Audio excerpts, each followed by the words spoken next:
Yeah, Jira. Yeah, Hello? I just started it Yeah, and Jira or Bugzilla or any other tools. mhm. I just had a view of it, but not 100% sure of what it is. But yeah, I just Because, went in. okay, okay. So did you get any clarifications needed? Do you need any clarifications regarding what to do when at where? Yeah, I just saw it. I have no very clear idea of anything yet. So Because there is nothing coding, anything, nothing yeah, it is building needed. Just so every tab is there. You just need to do regarding which tab, what you need to do, requirements, cases, defects. You just need to upload it in a formal way. mhm. I haven't But tried. the advantage, yeah, yeah. So if you see, that will be fine because when we completed the Selenium, again Mhm. we will get use of that. Again we have to go for that. Okay. At that time, they are mandatory. But as of manual, if you use those tools or not, it's not that much important. Mhm. Either manually also, you can just submit this Excel sheet as it is to the developer. Okay. But as a automation testers, those tools are mandatory. Once you completed the Selenium, you have to know how you will upload your test cases automatically from your tool, Selenium tool, Eclipse tool to those tools. So that at that time, that is mandate. So anyway, we will again have to use those tools at the end of automation. That's why I'm not concentrating as of manual that now. Okay. But if you aware that, it will be fine. Mhm. So any clarifications you need in any concept regarding manual concepts, because these are the basic build for you when you want to move to automation. Okay. Yeah, as of now, I'm kind of clear, but I might need more practice. I do a lot of practicing, but yeah, I'm fine with what you taught me. I'm If clear. you want applications, I'll give you the names of sample applications. Okay. By opening those applications, you can design your manual cases. At the end of the class, I'll give you those application names. Sure. You can practice your manual cases.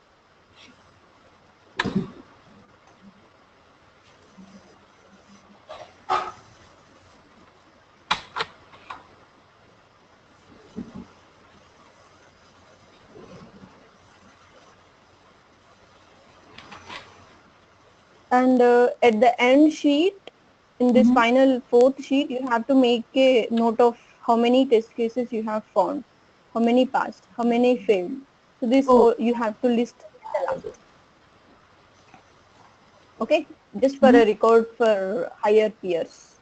Mm-hmm. If you are using any tool, that is not needed. But if you and it is useful for you only when you Mm. want to suddenly check how many test cases, how many defects, how many passed. You have to count, right, for passed ones every time. So it's Yeah. better to note it down in a separate sheet. That's about manual.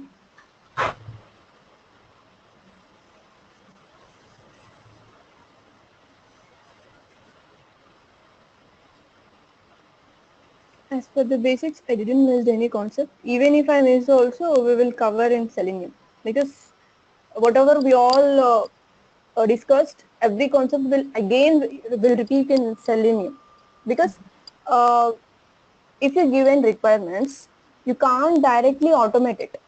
You can't directly open the application. You can't directly write the code, Selenium code for it, right? So before going to automation, any tester first needs to do manual work. Okay. First, he has to complete total manual. He has to design the test cases completely manually. For the total application, he has to design manually. Then what he has to identify in those all cases, what are all the repeated cases? Because some cases execution is same, but the test data may be different, right? Mm-hmm. With the different by changing frequently the test data, we have to test the application. If you see, because if you see the Gmail application itself, the sign up page we have checked with the positive data, negative data, and in the negative data, 2-3 times we have checked. Mm-hmm. So that kind of repeated cases you have to identify from the manual ones, and the cases which are more complex, as it is a web application, okay, it's fine. If you have any banking or finance application and it is more pages to go through, you can't write a manual case for that, right? Mm-hmm. So what you have to do, you have to send that kind of cases to write code to automate. So Okay. as a testing engineer, first you have to identify, first you have to design complete manual, or else possibility up to manual, when what we can do, up to that you have to do manually.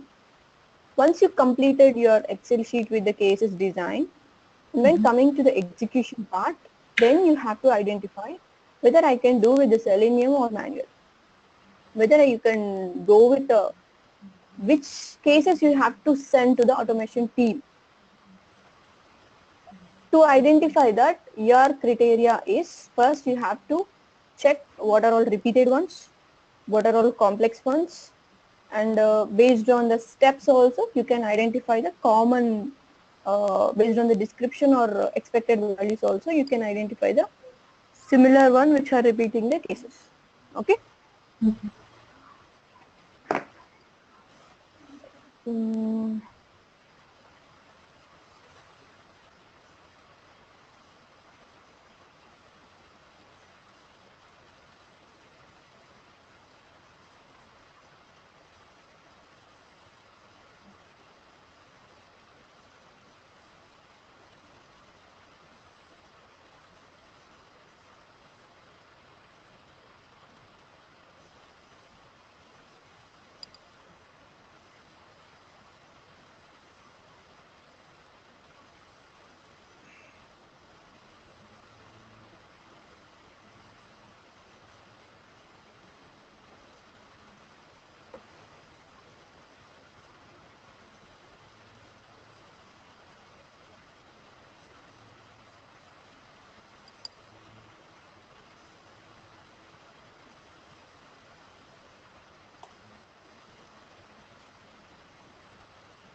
so these are the general criteria which you can identify. If you have different windows, different, generally why we go for automation, if we have any applications, more pages, like more stages of the application, then we go for automation. So at that time, depending on your application, there are a lot of criteria comes, but these are the general criteria. So today we will see the Java. If we are done with the Java, then we can move to Selenium.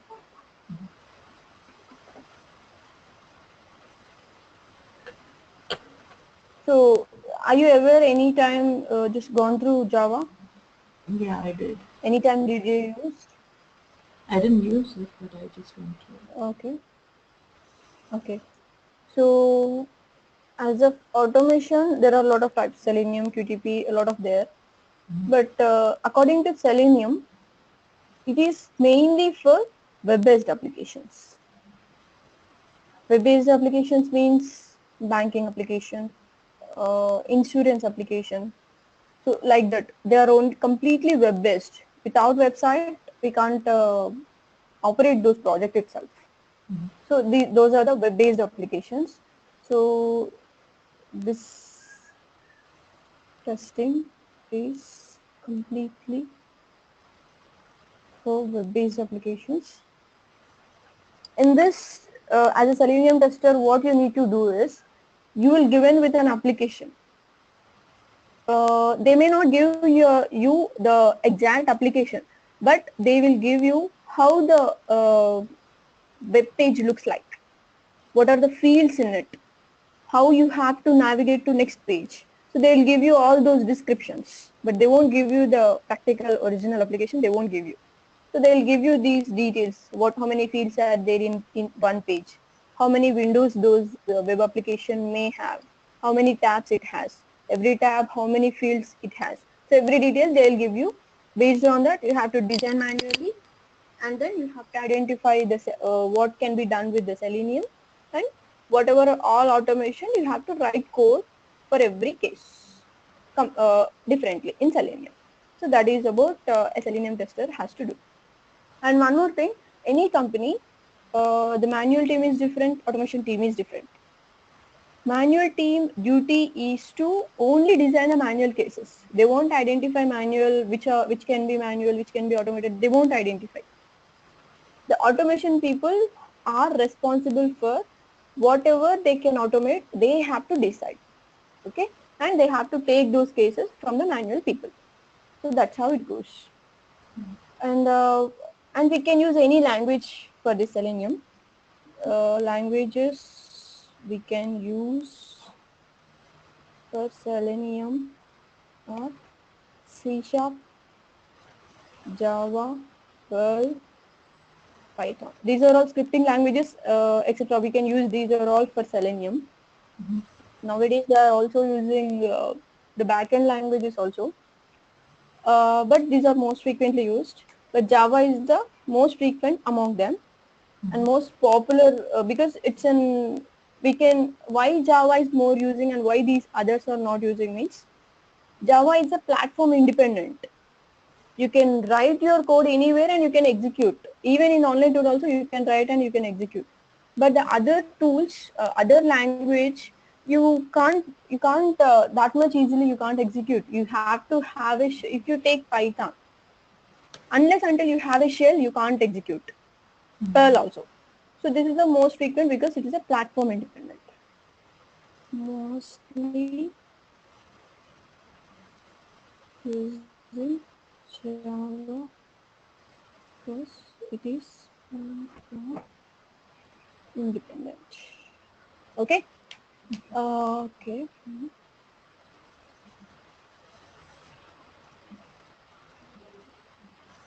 So installing Java, installing Eclipse. Do you know, or you want to see how it could be done? Hello, Yeah. I'll show you.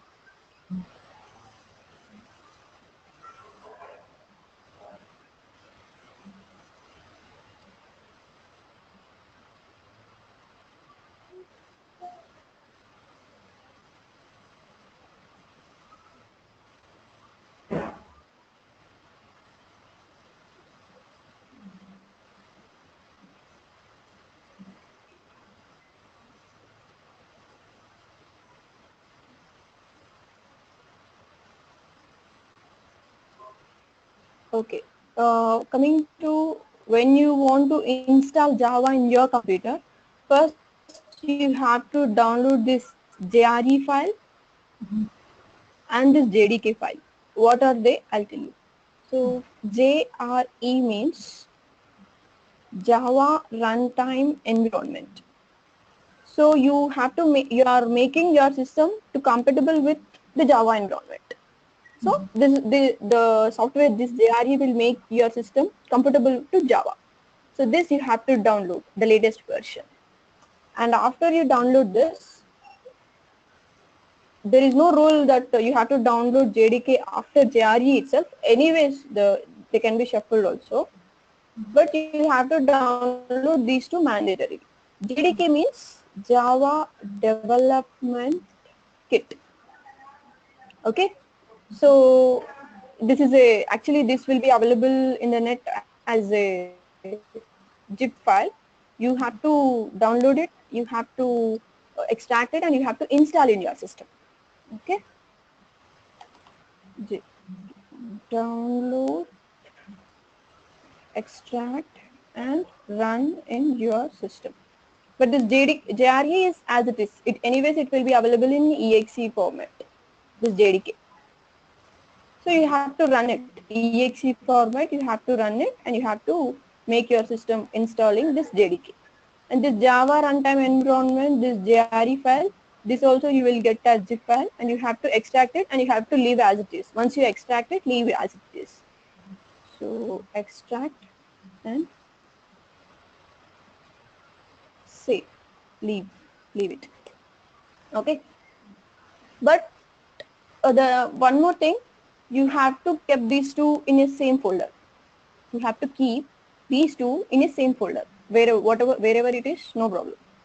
Because why this two has to be in same folder means, when you want to run Java in your system, system has to identify the Java development kit and the environment to execute the Java classes. So it has to identify means you have to give a path where those two are. To give those paths, you have to give, keep, and you have to save these two in your separate folder but same folder. So that's how it is. So I just have already downloaded JRE and extracted and kept in a folder. So the folder is as it is. And next I have downloaded JDK exe file and I have run it. Okay, I have already run it. So it is installed in my system. So we are done with installing Java. So once you installed these two, what you have to do is, you have to go to my computer.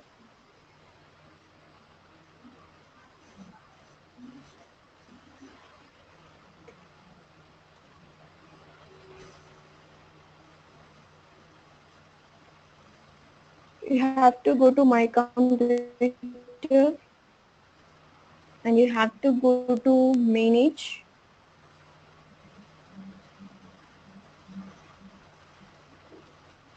No, sorry. It's not manage.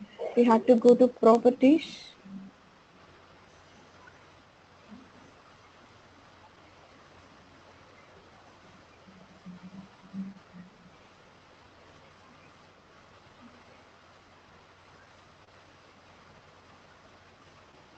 So you have to go to properties of your my computer, and then you have to go environment variables. There you have to give a path where you stored those two is. Got it? Why I am giving that? I have already given here. If you see this, Java and JDK path I have given, and I have also given uh,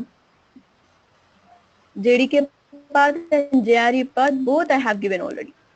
Did you see here? If you don't give, you have to click on new and you have to give those paths. You just have to copy this complete one.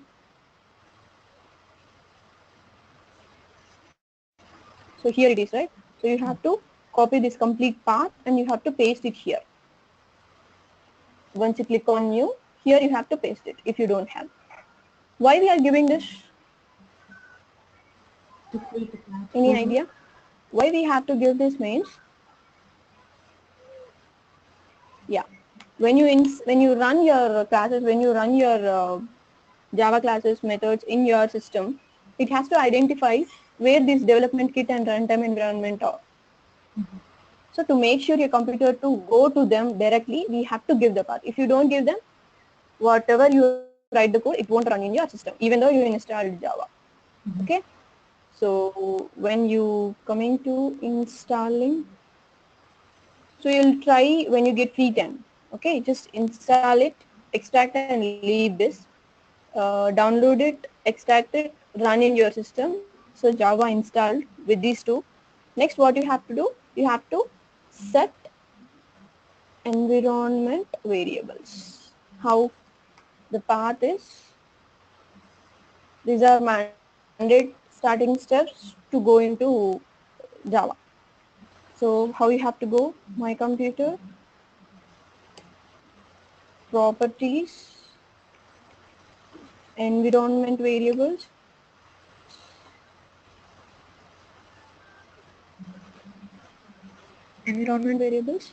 then path, new, then copy and paste both JRE and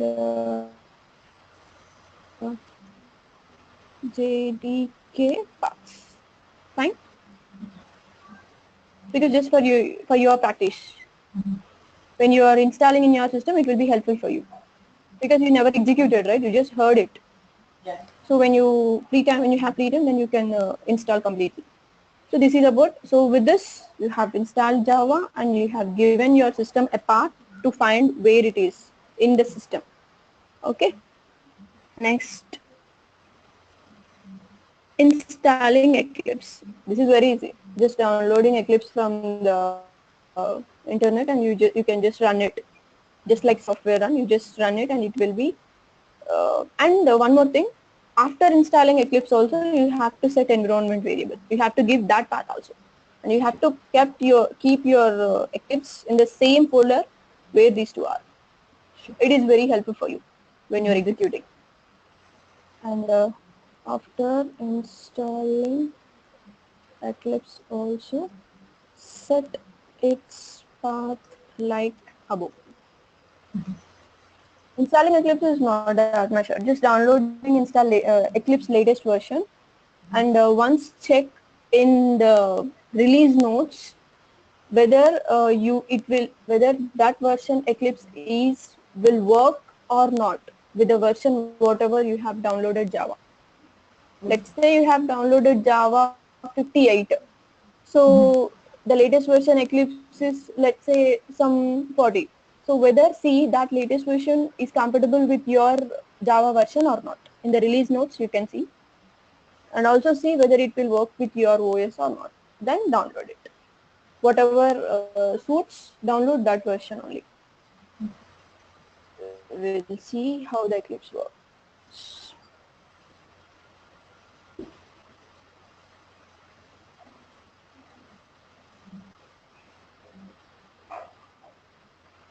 See, this is the Eclipse folder. So once you download Eclipse and install it, it will create a folder, and I just keep all folder in the same Java folder. So in this, whatever you created all classes, they will be saved like this. Every class, every package is saved will be saved in a folder as a folder. Okay. You will understand once we do at least one project.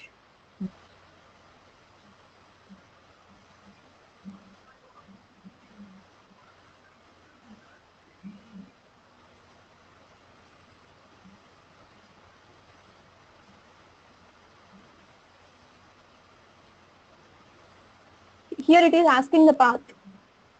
Why means, so whatever you do the coding and you will write some code, right? That will be saved where it has to save that code. That is what the path it is asking. So you have to set the path from where you are starting the Eclipse. It will be easy for you to identify. So here I am giving the path of this Java folder. I'll give. If you click on browse, then you can set the path to where to save your code. So I'm just giving the Java folder itself, and here I'm creating a new folder.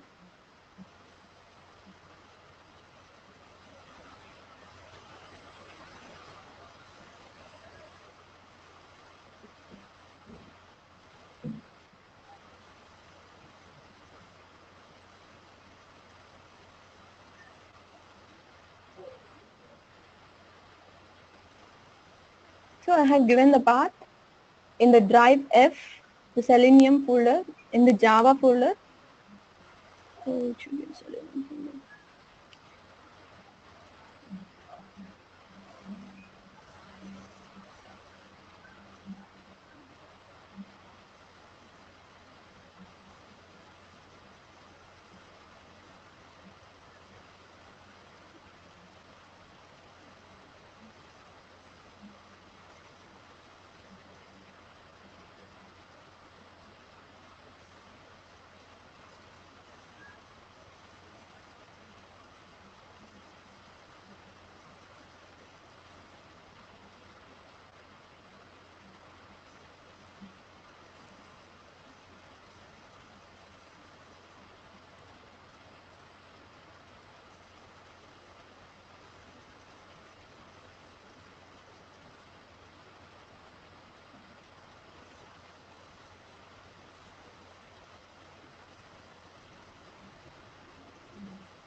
So in the F drive, in the Selenium folder, in the Java folder, in that I have created a new folder. So whatever I'm writing the code now, those all will save in that.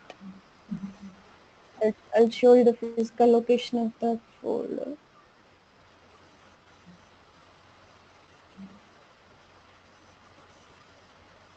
Here is my new folder. So in this, it is already opening. So that's why it is imposing its metadata. Metadata means, it means that Selenium is going to start. It will just create logs. So once you write a first code in the Selenium, it will be saved here as a .java file. Okay? This is how you will write the code in this Eclipse and you will execute there itself. So once you execute, it will be saved here as a .java file. Mhm. And not only if you don't use the Eclipse tool, you can simply write your code in a notepad, but you have to save it with .java. Okay? Okay, before that, I'll just show it. But as a tester, you have to use mostly tool, Eclipse tool, so that's why I'm showing here. But if you don't have the tool also, you can write in a notepad. That's not a big deal. But execution will make you somewhat more commands. But here you can directly execute. This is execute button. But there you have to go to command prompt and you have to run two commands to execute. Do you know them? No. Okay, I'll show you. So we will write a, so once you have Eclipse like this, so here by seeing itself, you can see a package explorer here. Mhm. Okay, so package means it will have all your folders, it will have all classes. You can just think it is as a project. If you take package as a project, in that all your subfields, subclasses, subfolders you will have. So it's like a just head of the family. So package is having subfolders all related to complete project. So your package will be saved as folder in your physical location where you give a path. Okay, so I'll show you creating a package. So when you want to create, so first of all, when you're starting a Java means, first you have to start with a project in a file, new, here Java project you have to take. If you want other language, you can go here, this project. But if you want Java project, you have to go to Java project.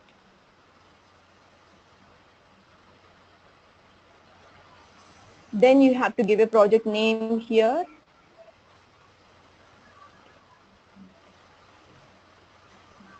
Okay, that's it. It will automatically include the JRE. It will automatically include all default files, and it will be saved here.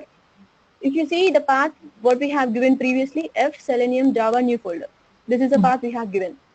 And now it is adding one more folder, Selenium. That means the classes, subclasses, what you will write, now save in the new folder. In Selenium folder, they will save. So your package is nothing but a folder in a real time. So it is automatically, by default, it is giving some source files, because as a Java, it should have some source files.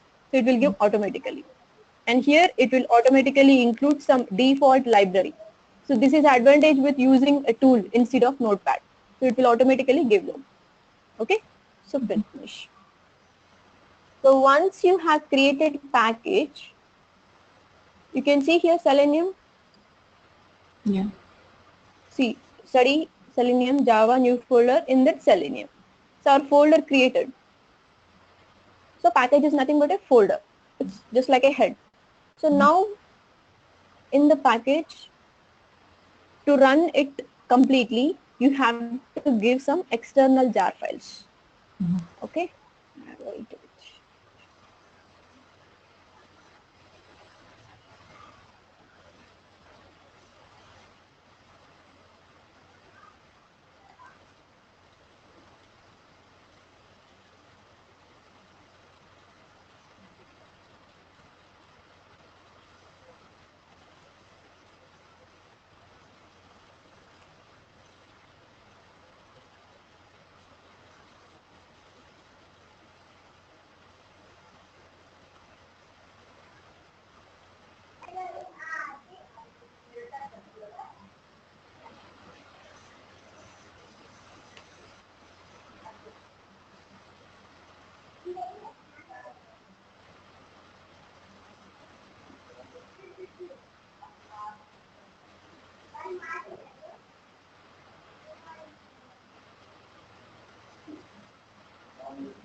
These just for running only the simple Java programs, these default jars are okay, fine.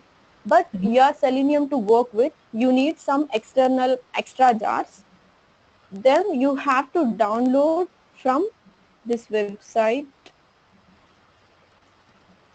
Those you have to download from seleniumhq.org. From this website, you have to download your, they will be mentioned in the downloads tab. They will be mentioned like Java jar files, Java supported jar files. It will be like a bundle. It will be Java bundle, it will be named. So you have to download those supported files for running Selenium. Okay. As of now, we don't need, because anyway we have we have default jar files which are needed for simple Java programs. You don't need. But if you want to run Selenium, and if you want to test Selenium, then you have to have import that. So I have already downloaded them here. If you see this 2.46 Selenium Java 3.030, these are different versions. If you see one version, so these are the libraries which you need to have for supporting Java for Selenium in the Eclipse tool, because we are only talking about Eclipse tool Selenium. Okay, these jars will not work for other Java tools. Okay, so these are the libraries in the software which you have to download. So in that website, if you go, you will see Java bundle supporting for Selenium. So the latest version is 3.0.1. So you can download anything which will support for your Java version and Eclipse version. Please see the release notes and download. So you have to download two. One is Selenium. It will be named as Selenium Java some version .zip file. One is there, and one more is Selenium standalone server. These two you have to download. Okay.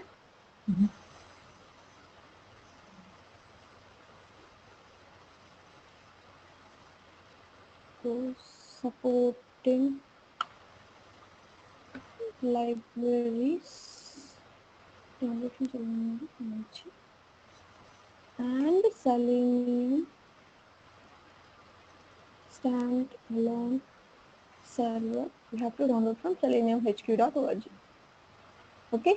So once you create package, you have to have these two in your system, and you have to add those two, whatever you downloaded, those supporting files. How you have to add? Right click on this package,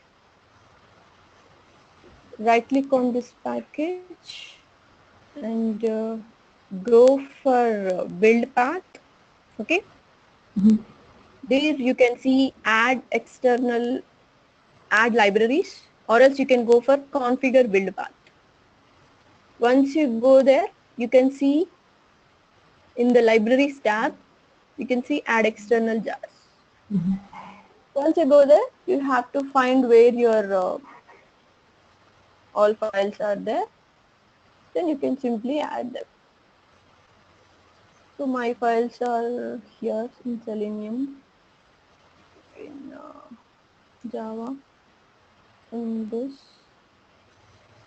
libraries. Control. Just go to that path and open the libs and select all and Mhm. click on open. They will automatically update it. Then click on apply. Done.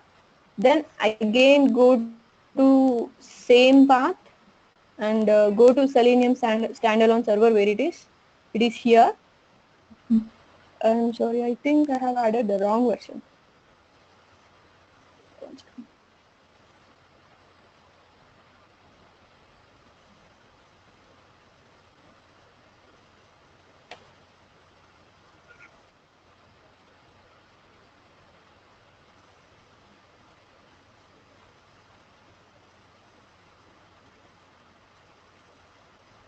In Selenium standalone server also you have to go same and you just have to click on OK and apply. Then automatically they will be added like this, referenced libraries. Okay. If you see, all are related to Selenium only. Mhm. JUnit is related to unit testing related one, and this is related to web application finding, and these are all related to nodes, and everything is Selenium related. These are all jar files. Okay, so that is how you have to create package and you have to add libraries to the package. Okay, so creating package is done. So once you create package, next what you have to create? Next you have to go for you have created a head. Then you have to go for project. So which project we are going for? Java project, right? So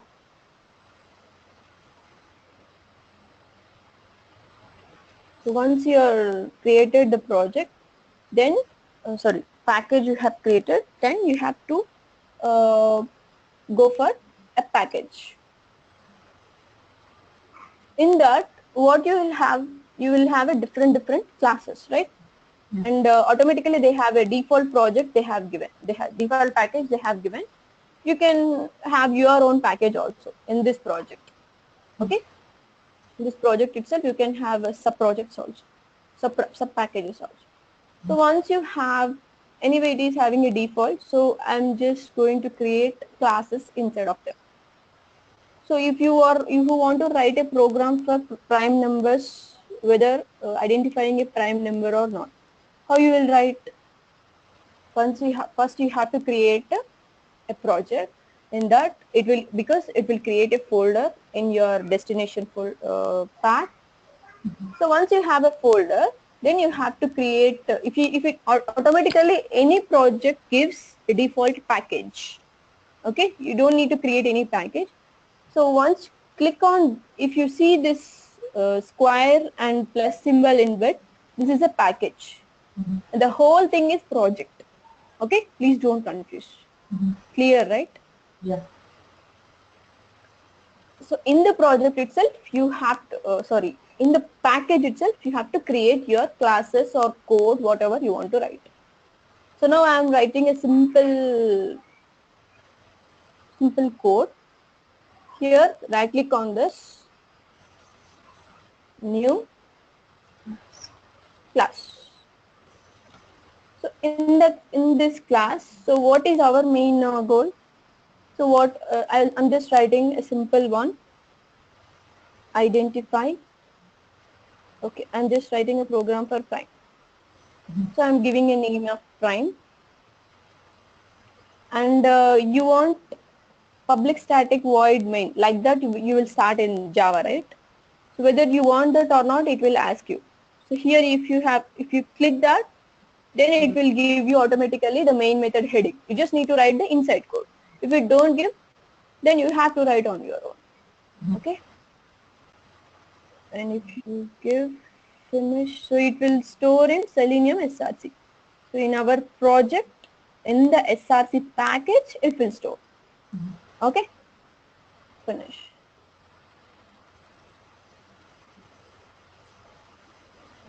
See, it is saved as prime.java. Okay, so the class will come like this. Here it will give you, once you create, it will create your public class. Inside that, it will create a main method. It will give like this. So here you want to write whatever your logic, you have to put in code. Okay, so before that, you have to know some words. Means, okay. Here you have to identify.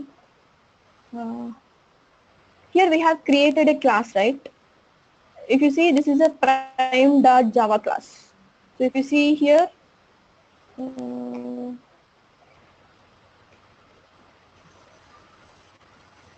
the Selenium, in the SRC package, it has stored like this, prime.java. And you can also open it with a notepad, and you can see same code, whatever here. If you want to open any .java file, either you have to use notepad or wordpad. Okay, so this is your class. So what is a class actually? Okay, because you know what a project is and what a package is having all classes and subclasses, you know, and what these libraries are for, also you got understood. So what is this class? Prime.java we are writing. So what this class exactly is, a class means it is an object which is having behavior and some properties. Okay? Any object which is having behavior and some properties. The properties can be identified in terms of variables, and the behaviors can be identified in terms of methods. I'll tell you.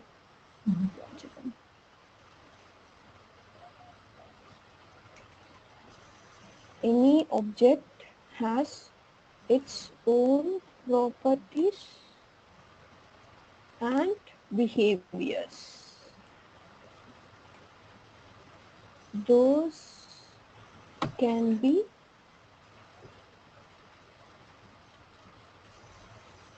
identified in a class. So what is an object? That is the main question here. I'll tell you an example. If you take a car, okay, if you take a car, what are all its properties? Its color, its metal type, how many how many types it has, what are its features. It's all its features comes under its properties. Okay, you can define them in a coding language using variables. Int string, int color, string color. Using string, you can define color. Using integer, you can define its number of wheels. Using different variables, you can define their properties, right? And its behavior, how it runs, how it goes forward, how it goes backward, how it works and when it will have trouble. So these are all comes under its behavior. So how you can write in a coding language the behaviors in terms of methods. Okay. So this you need to identify. So any object has which you can see, and you have to also identify with an eye. So those are behaviors, and those are properties, and which you can't see, which you can only feel. Those are all behaviors. Okay. So for example, car is an object. Its properties: color, number of wheels, mm, metal type, etc. Its behaviors: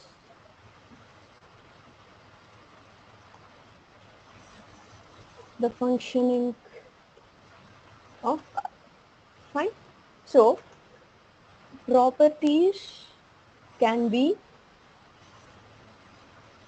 identified using variables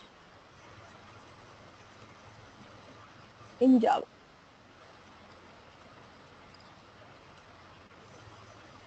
Behaviors can be identified using methods in Java. Until now you are clear, right? Yeah. Now you have to know what is a variable, what is a method. Then you will have a clear picture. Variable means anyway, you know, integer, string.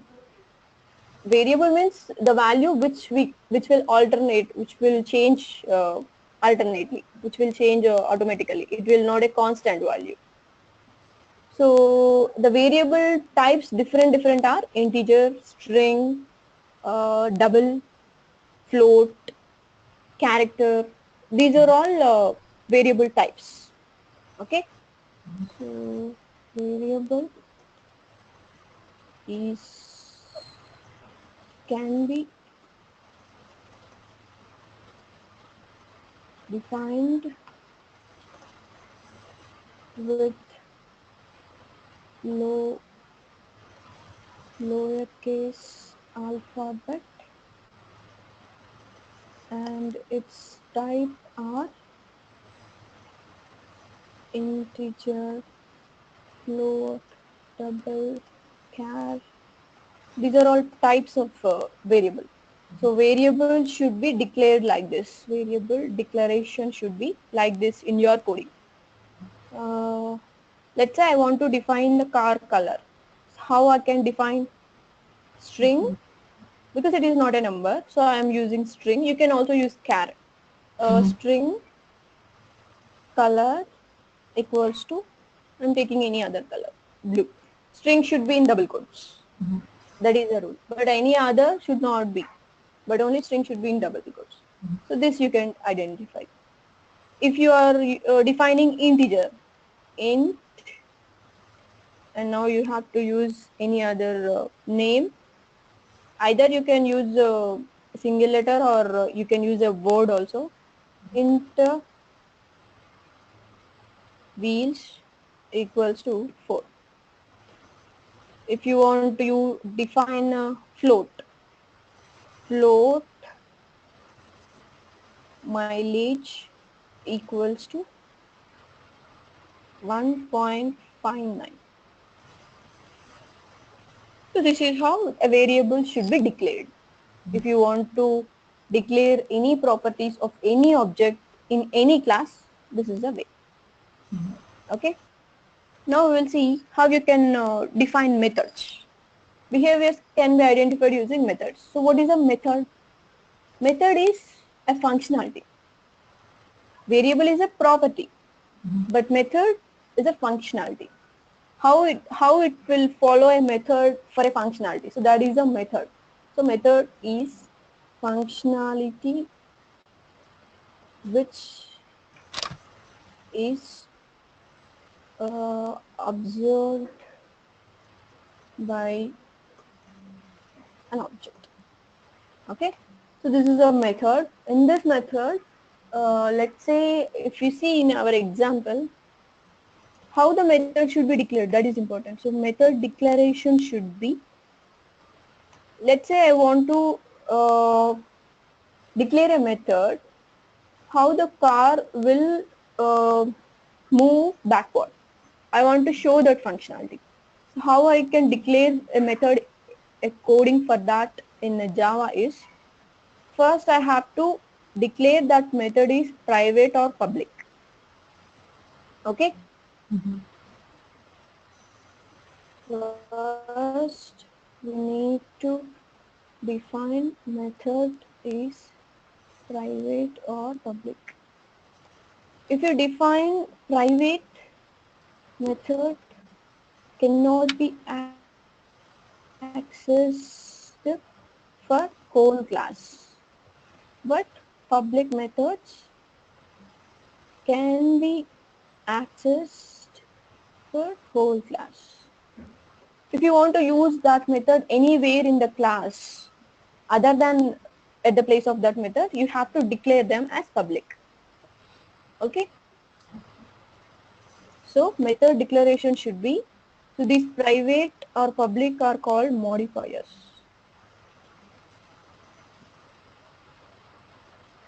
So declaration should be modifier plus type, method return type plus method name. And then you have to give two braces here, and you have to give a flower bracket, end with flower bracket, and inside that you have to write your code. This is the method declaration. So I'll show you how it is. So modifier means I'm doing public. Method return type means what you want to return. You want to return a string, you want to return integer, you want to return what? Let's say I'm writing functionality here, right? So how it goes, whether it goes, so it is a functionality. I don't need to give any output there, right? If you are doing any calculations, then you will get the number finally. If you are doing multiplication, then you will finally get the number from that. Then you have to give that number as an output. But here I am not doing any calculation. I am just observing the functionality. So I won't get any return type. So if you are returning any output, then method return type equals to either int or string or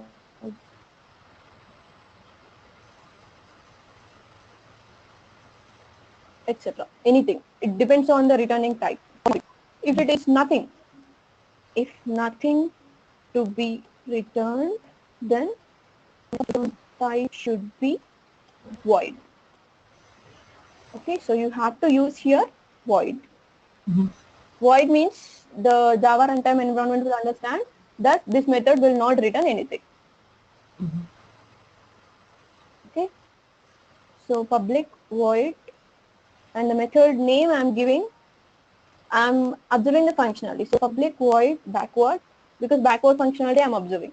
Mm-hmm. And after the method, this is the method name here. So backward is the method name. Then I'm giving two brackets. Then I have to open flower bracket. Here you have to write your code in between those flower brackets. Mm-hmm. This is how a method should be declared. Okay. So this is any object. So everything in Java should be considered as an object. Mm-hmm. Okay. And based on that, you have to assume every object should have a property and it should have behavior. Property should be like variable, behavior should be like methods, and then you have to write number of methods, number of variables. That will make you the entire class. Mm-hmm. Okay, so a class is a program which you can run on its own. Okay, class will tell you what that object has, how the object will function. The class will tell you. So that's it about variables. Data types is nothing but variable types. We just have discussed, no? What are all the variable types? Mm.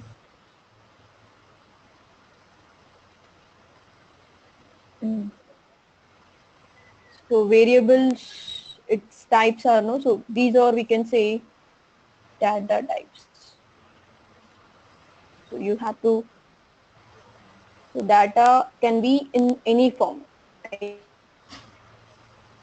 Either it may be integer, string, character, float, double float, anything it may be. It may be a large integer, it may be short integer, and everything has its own number of memory. If you take integer, it will take only 2 bytes, short integer. But if you take a long integer, a big number, then it will take 4 bytes. If you take float, float again will take 4 bytes. So you can, and double, it will also same. Character, it will take only 1 byte.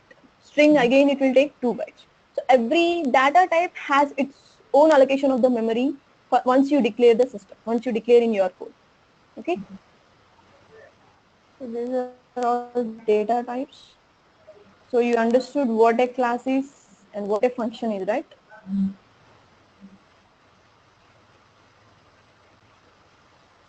What a class is and what a function is, right? Hello, Asha. Yeah. Yes. Hello. Are you able to hear me? Yeah. I can hear you. Okay. So you understood class, what is a variable and what the class has, each and everything you understood regarding class, right? Mm-hmm. So once you read this and once we write a program, then you will understand. So this is the class. Fine. And this is the main method. And one more thing I want to mention regarding this main method. Why main method? We can have any other methods, right? Why only main method defaultly the Eclipse tool is giving? Because every Java class should be run with main method. Because if you don't have that, then you have to create separate object for that to execute. Okay, you need other class to run this class if you don't create main method. The Java classes always run using main method only. If you don't have main method and you just return the code in the only, if you don't have this, and if you return the class in the public class itself, after all the code completes, it will give you error. It won't even compile also. Mm-hmm. So sorry. So it is a mandate to have a main class, mandate to have a Java program to execute. The main class is mandate. And why it is only public static void main? What is these 3 words? And what is this string args? Means public, you know, because it is a modifier. We just discussed. Why it is public means it should be accessed even outside of that method. In this class, it should be accessed outside of that method and outside of that class also it can be accessed. So it is a public. Static means you cannot modify this main method once you done with this. Okay, you cannot. You don't need to initiate. You don't need to initiate the variables. You can just directly execute it. And once you initiate anything, you can't change it. Void is a return type. We just have discussed, right? Void means you are not returning anything. You are just giving the result, whatever inside the code. If it is printing, it will print. But it won't return anything. It won't give any number. It won't give any string. Okay. So this is a main is a method name. And the string args means it will take the parameters as an argument. String arguments it will take. In terms of characters, character strings, it will take every instruction as an argument and it will run the main method in the Java runtime environment. That's how the class will execute. Without main method, your class is a waste. Whatever code you write, it's a waste. Okay, this is a class, we have a main method, and okay, we have to write how to identify the prime number. So what is our rule? If it is divided by 2, remainder is 0, then it is prime, right? Mm-hmm. That's a good. Alright. So before that, we have to take any number, right? Mm-hmm. If we have a number, then we can do anything with that. So number means how we have to declare integer or string or char or float. Which Indeed. data type we have to use? Indeed. Integer. Okay. So int any number. I'm just taking a. Mm-hmm. Okay. So I just declared a variable. Fine. Now I have to check whether this is uh, prime or not. Mm-hmm. So I will use conditional cases here. If and else. Mm-hmm. Because if divides remainder 0, prime. Else not prime. So I'm using a conditional case here. So if we do a by 2 and if we have to get 0 remainder, right? So here you have to use percentile. Okay, percentile will just division will give you the quotient. Mm-hmm. Percentile will give you the remainder. So if a percentile 2 equal to 0. And you should not give only one equal. If you give only one equal, then it will be like assignment. Mm-hmm. Because here it is a condition, right? You are Mm-hmm. checking the whether it is remainder 0 or not. So if a percentile 2 equal to 0, printing. Print command is this. Mm-hmm. This is a print command here. It is prime number. Okay, we are checking the even number now. I'll tell you the simple program, even and odd. Because first of all, if you go for the complex program, you will get confusion, right? Because for prime number, you have to know about loops and everything. So that's why I'm changing to even.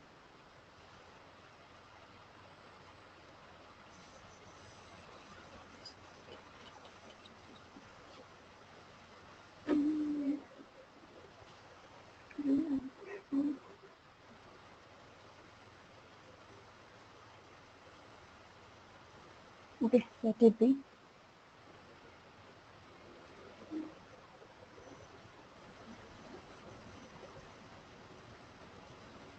Yeah, one more thing I want to explain you.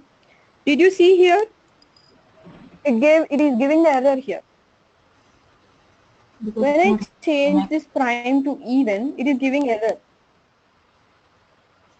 Yeah, in Java the condition is your class name And and whatever you have given when saving that name should be equal, mm-hmm. should be same. Okay. Otherwise, whatever you given when you are creating class at that time, you will give some name, right? That Mm-hmm. name and this name should be same. If you edit this name in between, it won't accept. Mm-hmm. If you are editing this means either you have to completely edit your class or else you have to delete the class and you have to create again. Mm-hmm.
Okay.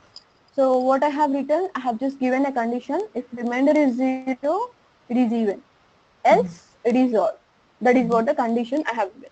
But here it is showing error. Why? See that error, the local variable may not have been initialized. So here it is a local variable. It's a variable. I'll tell you what a local and global variable later. So as of now, it is a data type integer and A is a variable. It is not even initialized. That means we are not Oh. giving a number. We are just giving a variable and we are checking that. So either you have to initialize that with 0 or else you have to give any number. Then it will be work. It will work fine. Okay. I'm just directly hard coding the value which I want to check either even or odd. Okay. So it will, this program works only for 12, isn't it? Yeah. Because you're not checking for generally, you're checking only for one variable. So let's see whether it works. It should give even, right? See in the console, it is given as it is even. Because 12 is even, it gave the result, the if result it gave. If I want to check generally, I want to give a number and let's check the program. I want to write general program which will work for every number. Let's see how we can write that. What you have to do to check generally is, first you have to declare a variable. Then you have to use scanner. Okay, I'll tell you how it is. Scanner equals to new scanner, and please practice at least daily one or two programs. This is on basis on Java. Otherwise, when we come to Selenium, it will be hard for you. What is the scanner is? Uh, you have to import a package regarding that scanner, which is a java.util. It will show you once you click, go to that red color word, it will show you regarding packages. You have to take only Java related one and utilities related one. Okay. If you click on that, it will import some package. You see here, Dabo I didn't return. It has came when I clicked on that import Java util. So I have just used this scanner. So what the scanner will do is, it will take whatever number you have given from the console. Okay. Before that, you have to ask from the system, enter any number. Once you created scanner package and scanner text, then you have to input your entered number to the system. So in equals to a dot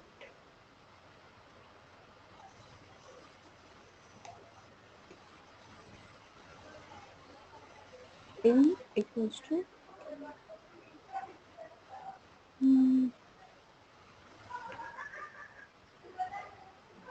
equals to a dot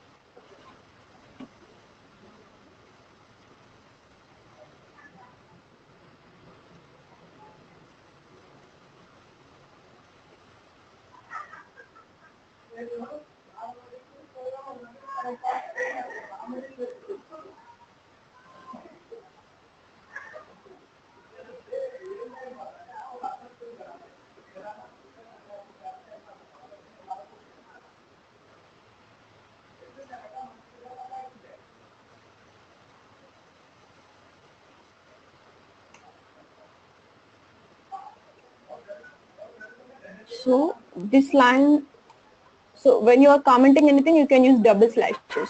Okay, just to understand the program. Later you will see. by using those comments, you can understand the program whenever you check the program. So this sixth line will tell you, it will ask you to enter number and it will wait till you enter number. Next line, scanner will be for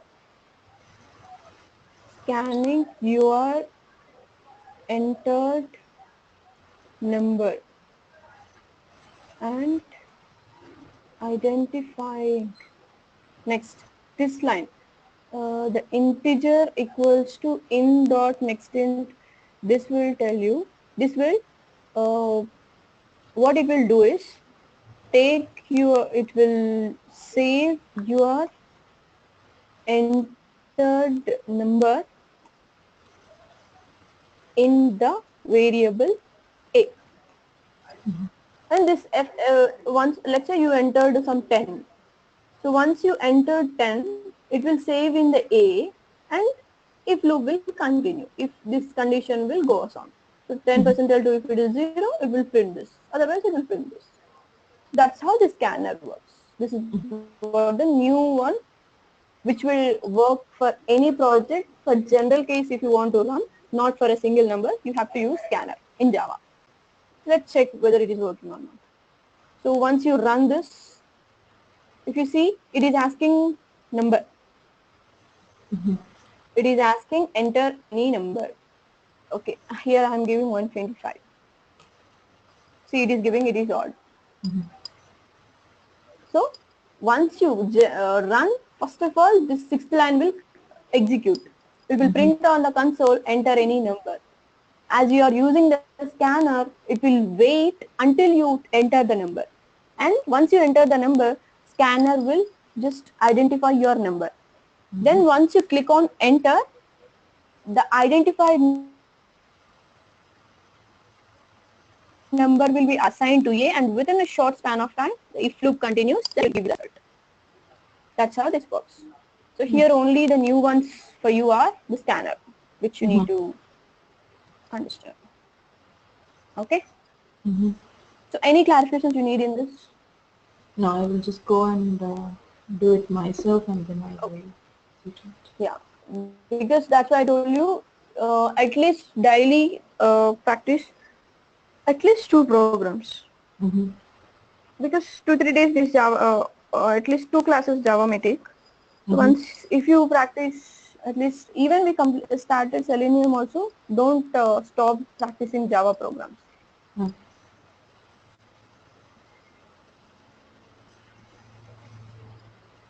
So conditional statements. This is what conditional statement, right?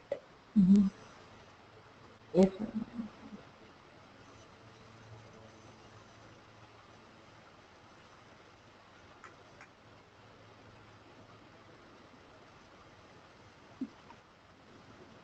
So mentioning condition and check whether it is true or not based on condition, like this. So if and else is one conditional statement. Example. This is the syntax for conditional ones.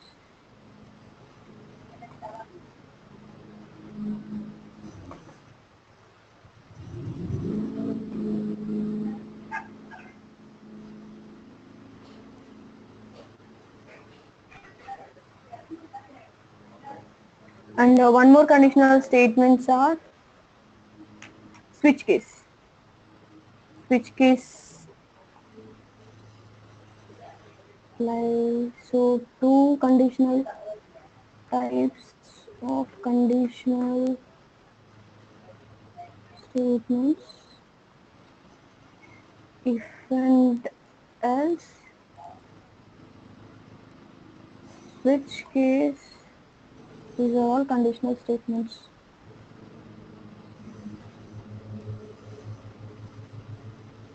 So how the switch case will work is,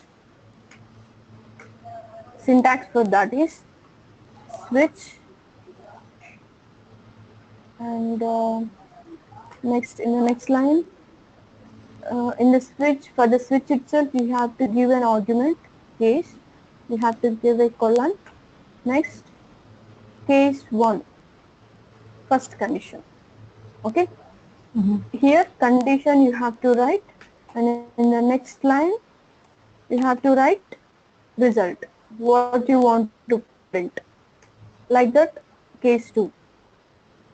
Condition again, if you have single condition, if and else is enough. But if you have multiple conditions, then switch case is the best one to use. Okay, condition, and for this second case, what you want result. So like this, it will continue. You can give number of cases like this. Once you complete all your conditions, then finally you have to give a default condition. If all fail, how should it execute? Default case you have to give. So default condition, this is a default case. If any, all cases will not work, then if you don't write the default case, the program will give you exception error. So to avoid that exception error, you have to give default case. So condition and result. It is also same, but it is a default case. That's it. That is a syntax for switch case. Here you have to start with the flower bracket. You have to end flower bracket here. This is how you can do it. You don't need to give colon if you use flower bracket. This is a switch case. I'll show you here how it is. Let's say I will use switch case here instead of this. Just run this.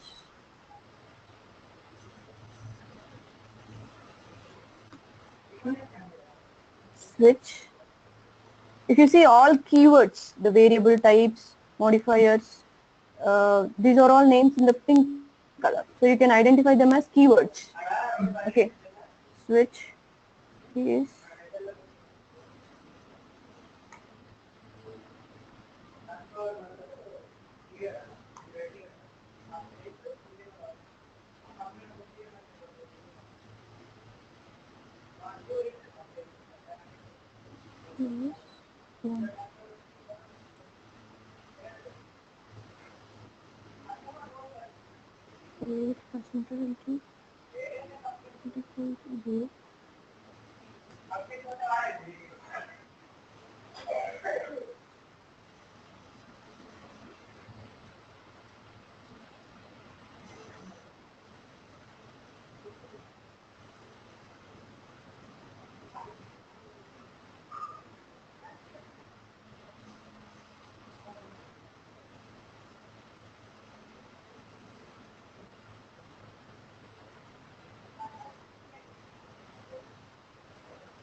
So like this, you can write conditions for anything.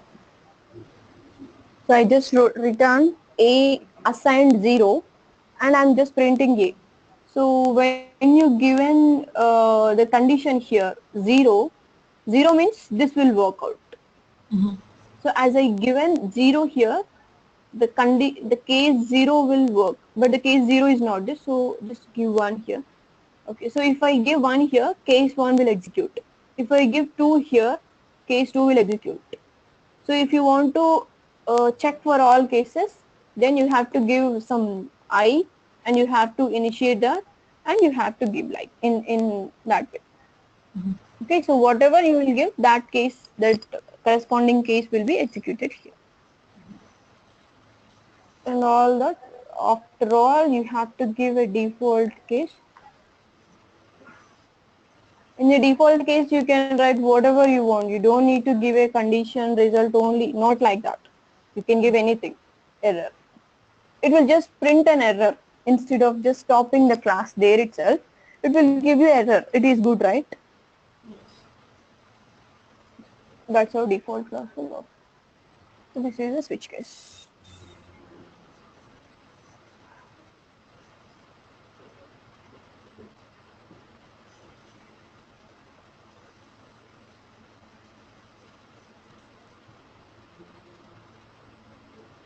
You know the concept of loops.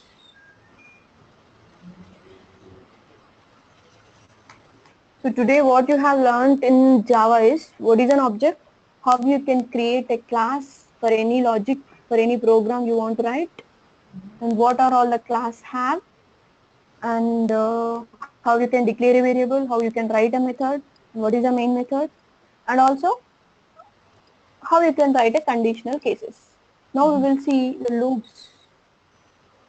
Loop means when you will use these loops, Then there is a if you condition want to, or like a for. yeah, if, One. yeah, if you want to iterate through a lot of numbers, you want to have check with a lot of numbers, then if you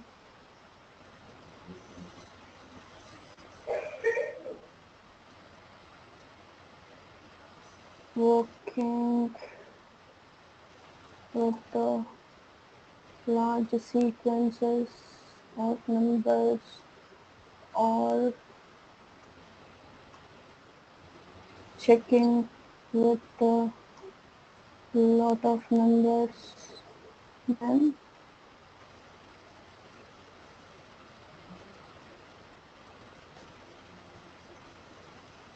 loops, types of loops,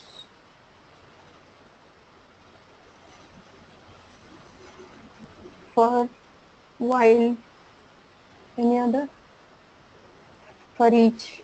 These are all loops we have, for, while, for each. Okay. So let's see how the for loop is. Let's say I want to print the numbers from 1 to 100.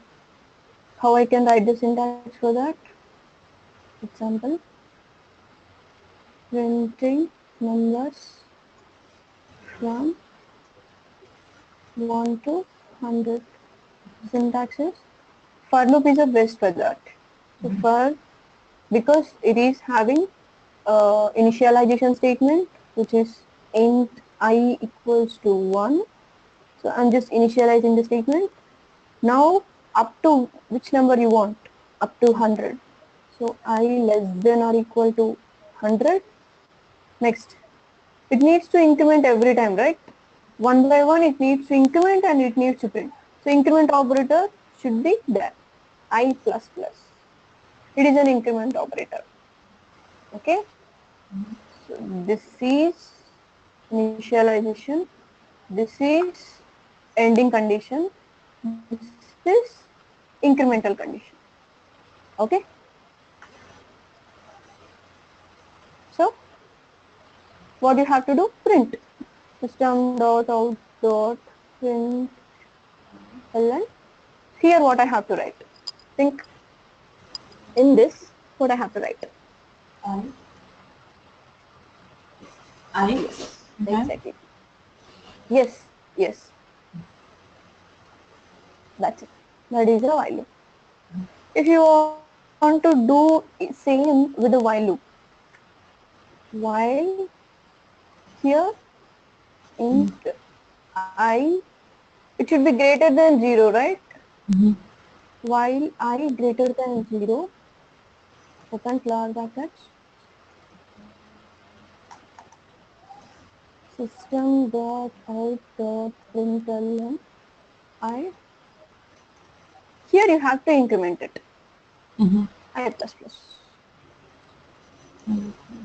So the same program written in for and while loop. Difference is this. So in the for loop, you will have initialization, ending, and incrementation at a single instruction. But in a while loop, you have to check for starts with a condition, but the increment will be at the last after execution. So you understood the difference? Mm-hmm.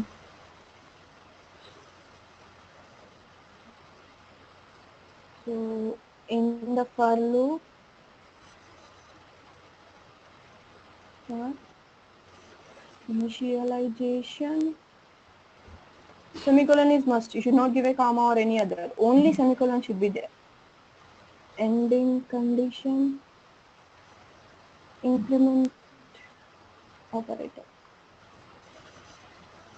Hmm.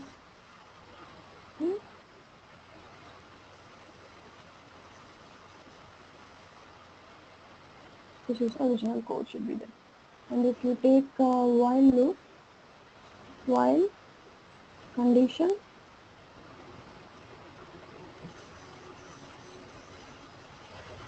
code and incremental operator.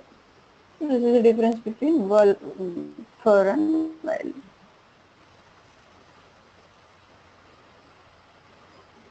Okay. Mm-hmm. So you understood how the loop is? I'll show you here.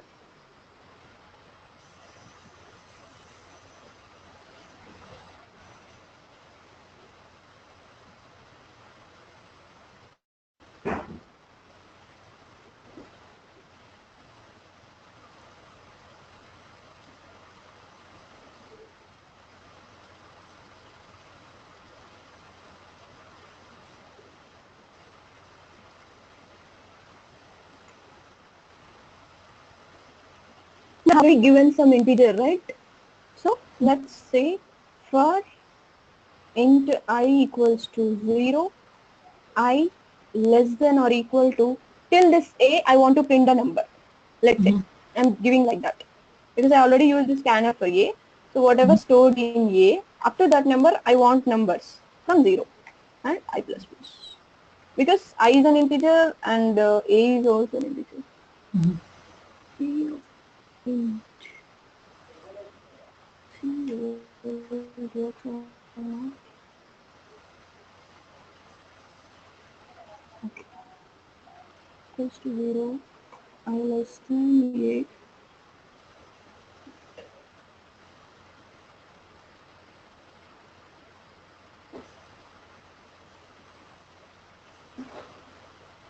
Oh, sorry, I put a comma here. Semicolon should be there. If I don't use comma, it is giving error. System dot out dot println. I. Let's check it.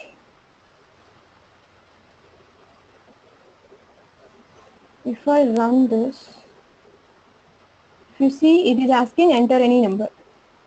Okay, I just given 120. So scanner took it and identified it as 120. When I click on enter, so it gave me till 119 from 0 to 119 it gave me. Mm-hmm. Why 120 not given? Because it's Because here lesser. I didn't given equal symbol. Yes, that's why 120 excluded. Mm-hmm. If I want them side by side, I don't want in the next line. So here you can just simply remove ln. Mm-hmm. ln means here new line. So whenever you give ln, print ln, it will give you the next instruction, next line it will print. But if you give only print, it will print side by side. Let's see it. So when I executed this, it is asking a number. Then if I give 120, enter, see, it gave side by side till 120. Mm-hmm. If you want space, that also you can insert, but you have to insert in a print statement itself. Mm-hmm. So I plus one small space.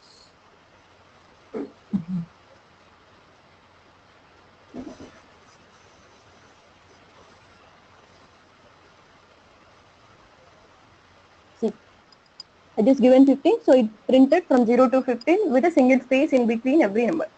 Mm-hmm. In between every two numbers, it gave one space and printed from 0 to 15. So you understood? Yes.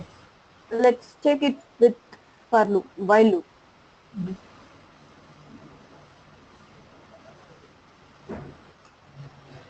while int I greater than 0,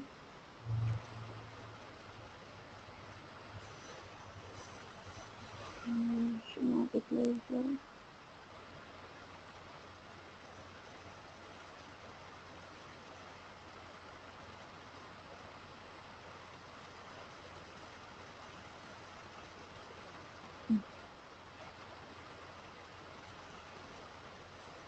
For while you have to initiate any variable and you have to initiate and declare any variable before itself. You should not initiate here. That is a somewhat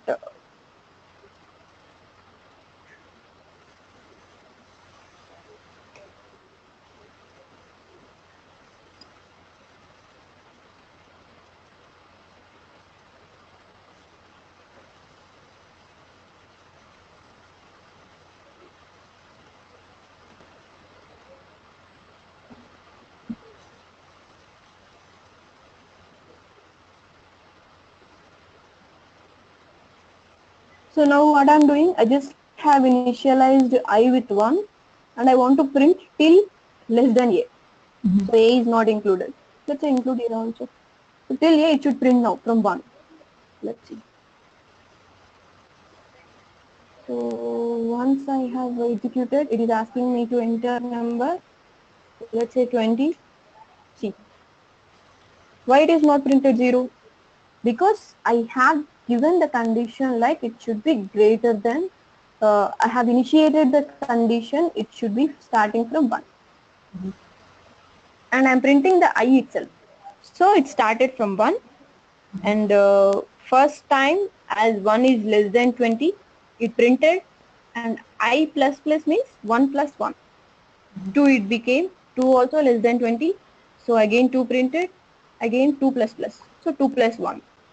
So when you see double plus, it means that you have to add 1. Okay. So incremental operator. So I plus plus means I plus 1. Fine. Mm-hmm. I'll send you this program also, including notes. Mm-hmm. It will be helpful. Okay, loops done. Okay, fine. We'll complete this arrays and we will stop it. I think it's very heavy for you if I complete oops also. Only I'll complete this arrays and I'll stop it. Okay. Do you have any idea what an array is? Array, did you heard any time? I think you might have heard a lot of times. What Array of it? means it should have, Rows and columns. hello? Hello. It should have rows and columns. Oh, no, not that. Array means it is having homogeneous kind of data. That means same kind of data. Either it should have all integers or either it should have all strings, either it should have all cache, same kind of data type. Mm-hmm. Okay. And array declaration should be like this. If I want the array of integers from 1 to 10, how I can do? Int array name I'm declaring like this. You have to declare an array with square brackets like this equals to new int of square brackets size you have to give. How many I want? 1 to 10. So 10 numbers I want. So array size is 10. So what this means is in above line array named with ARR with the size of 10 integers and it all have and it having only integers. That's why int of 10 means integers, 10 integers array. So the array size is 10. This is how an array should be declared. You can also declare in this like this. Int ARR, it should not be int ARR. Here you have to give size and you have to give a flower brackets. Like this you also can give. This is also one way of declaration. Okay. Next is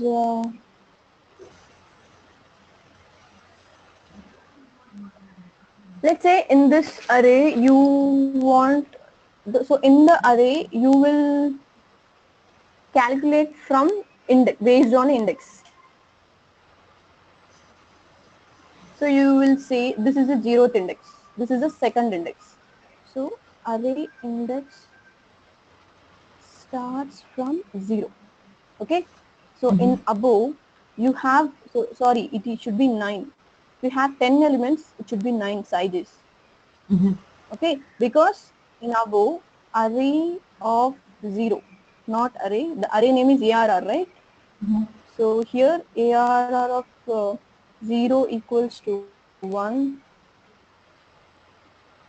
ARR of 1 equals to 2. So that's how it goes on. So its size is 9 and the first element's index is 0. The next element index is 1. So it will be accessed based on the element indexes. So if you want number 6, so how can you access 0, 1, 2, 3, 4, 5? 5 is its index, right? So if you give an instruction like system out println ARR of 5, then it will print you 6 number. So that's how arrays works. So regarding arrays operation, how can we do that? And also some operator functions, function return types we just have discussed. So integer, whatever return you have to give when you're declaring methods. There are a lot of data types, those you can give. If you don't want to return anything, you have to give void. Those are all return types. So regarding arrays, there is single dimension, double dimension is there. So I'll tell this and we will start OOPS after that tomorrow. Okay? Because this is somewhat more time. It will take again 15 minutes like that. So I'll take this and next I will start this OOPS from tomorrow. Okay. Fine? No doubts, right, till now? No. Okay. If you read again and if you practice based on array concept one program, integer one program, like that, if you practice, then you will get thorough knowledge. Okay. Okay. Okay then. Good night. Good night.